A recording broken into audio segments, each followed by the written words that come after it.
ડભોઈ ગુજરાતમાં એક તરફ ખાણ ખનીજ વિભાગ દ્વારા ભૂમાફિયા ઉપર ત્રાટકવાની મોટી વાતો અને ઝુંબેશો ચલાવવામાં આવી રહી છે, ત્યારે બીજી તરફ ડભોઈ તાલુકાના પ્રસિદ્ધ યાત્રાધામ કરનાળી, ચાણોદ અને પીપરિયા વિસ્તારમાં સફેદ રેતીનો કાળો કારોબાર બે રોકટોક ધમધમી રહ્યો છે।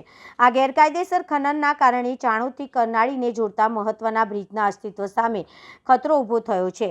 બ્રિજના પાયાના તળિયા દેખાયા। દુર્ઘટનાની દહેશત। સ્થાનિક સૂત્રોના જણાવ્યા અનુસાર નદીના પટમાંથી બેફામ રેતી ચોરી કરવામાં આવતા બ્રિજ નીચેથી રેતીનું સ્તર ઘટવા લાગ્યું છે। પરિણામે બ્રિજના પાયાના તળિયા હવે સ્પષ્ટપણે દેખાવા લાગ્યા છે।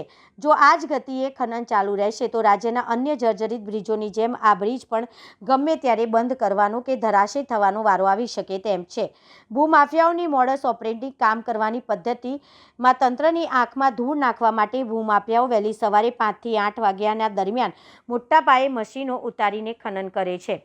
કરનાળી, ચાણોદ અને પીપરિયા જેવા નદીકાંઠાના વિસ્તારમાં ખનીજ ચોરીનું સામ્રાજ્ય ફેલાયું છે।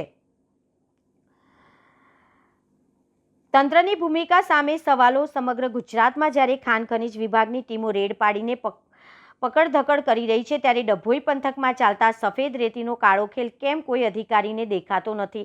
શું આ ભૂમાફિયાઓને કોઈ રાજકીય વહીવટી આશીર્વાદ પ્રાપ્ત છે? જનતાનો સવાલ। શું અધિકારીઓ કોઈ મોટી જાનહાનિ કે બ્રિજ તૂટવાની ઘટનાની રાહ જોઈ રહ્યા છે? વહેલી સવારના ખનન પર ક્યારે રોક લગાવવામાં આવશે? સ્થાનિક રહીશોની માંગ છે કે ઉચ્ચ કક્ષાએ આ બાબતે તપાસ થાય અને બ્રિજને નુકસાન પહોંચાડનાર તત્વો સામે કડક કાયદાકીય કાર્યવાહી કરવામાં આવે।